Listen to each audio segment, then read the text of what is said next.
Tinapay mula sa langit.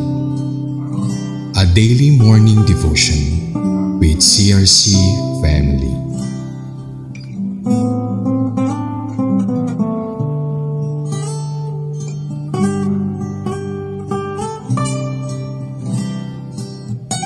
Isang mapagpalang umaga kapatid, ako si Brother Medyo Torre Jr. Samahan niyo po kami sa aming programang Tinapay mula sa langit, ang ating pang-araw-araw na devotion sa salita ng Diyos. Ngayong umaga ay matutunghayan natin ang salita ng Diyos sa mga bilang 31 verse 6 to 11. Ang pamagat, the battle fought, Midian defeated, and spoil taken. Ngunit bago po tayo magpatuloy, tayo dumulo sa maikling panalangin. Panginoon, maraming salamat sa panibagong araw, sa iningang binibigay mo sa amin at sa mga salita mong nagpapalakas sa amin. Sama na po kami sa aming devotion sa umagang ito. Bigyan niyo po kami ng katalinuhan at karunungan upang maunawaan namin ang iyong salita. Ito po ang aming samot na langin sa tayong pangalan mo Jesus. Amen. Tayo po muna magbasa ng salita ng Diyos sa mga bilang 32 verse 6 to 11. Pinapunta sila ni Moises sa labanan sa pamumuno ni Phinehas na anak ng paring si Eleazar. Dala niya ang mga kagamitan sa santuaryo at mga trompeta para magbigay hudyat. Tulad ng utos ni Yahweh kay Moises, nilusod nila ang mga Midianita at pinatay ang lahat ng lalaki. Kasama ang 5 hari ng Midianita na sina Evi, Rekem, Sur, Hur at Reba, pati si Balaam na anak ni Beor. Binihag nila ang mga babae at mga bata at sinamsam ang kanilang mga baka, mga kawan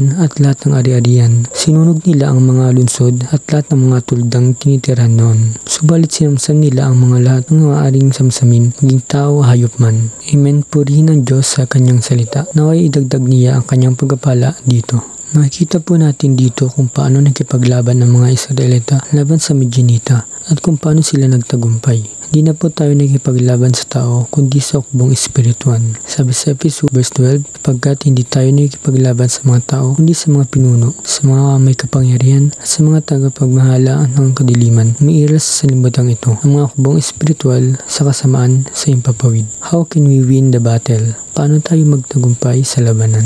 Una, be ready for battle. Maging handa sa labanan. Nakita po natin sa verse 6 na naging handa sila sa pamumuno ni Phinehas. Dala niya ang mga kagamitan sa santuaryo at mga trompeta. Ang Panginoon ang nagsasanay sa atin at naghahanda sa labanan. Sabi sa awit 144 verse 1, "Purihin si Yahweh sa aking kanlungan. Sa pakikibaka ako ay sinanay, inihanda ako upang makilaban." Lagi po tayong maging handa dahil hindi po natin nakikita ang ating kalaban. Sabi sa 1 Pedro 5 verse 8, maging handa kayo at magbantay. Ang dyablo ang kaaway ninyo ay parang liyong umaatungal at ali-aliligid, naghahandang masila.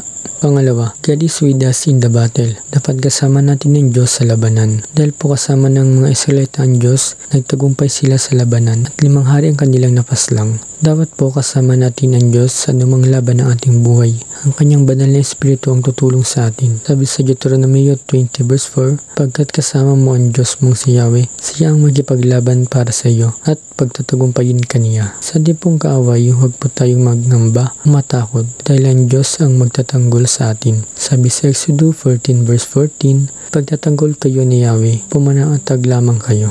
At panghuli, trust in the Lord. Magtiwala sa Diyos. Dahil sa pagtitiwala nila sa Panginoon, nagtagumpay sila sa labanan. Sinamsam nila ang mga ari-arian ng mga Midianita. Tiwala tayo sa Diyos sa panahon man ng kahirapan o pagsubok. Pabayan natin ito sa Diyos dahil ang laban na ito ay hindi atin kundi sa Diyos. Sabi sa 2 Kronika 20 verse 17, di na kayo kailangang lumaban. Manatili na lamang kayo sa inyong kinatatayuan at magbintay. Nakikita niyo ang pagtatagumpay ni Yahweh para sa inyo. Kaya hindi kayo dapat matakot ni masiraan ng loob. Harapin ninyo sila bukas sapagkat si Yahweh ang kasama ninyo. Sa ating pong conclusion, sa 1 Timothy 6 verse 12, fight the good fight of faith, lay hold on eternal life, to which you were also called, and have confessed the good confession in the presence of many witnesses. Paglaban natin ang ating pananampalataya sa ating Panginoong Hesus at panghawakan natin ang buhay na walang hanggan. Sa ating pong pagtatapos, tayo po manalangin. Panginoon, maraming salamat po sa salita mong napakinggan namin sa umagang ito. Naway tumimo sa aming puso at isipan ang iyong mga salita at maibahagi namin ito sa iba. Tulungan mo po kaming ipaglaban ang aming pananampalataya at panghawakan ang buhay na walang hanggan. Maraming salamat po sa magandang umaga. Sa pangalan mo Jesus. Amen. Maraming salamat po sa inyong pagkikibahagi sa aming programa. Lagi po nating pagnilayan ang salita ng Diyos mula sa ating puso dahil lubos ang magiging kaunawaan natin dito.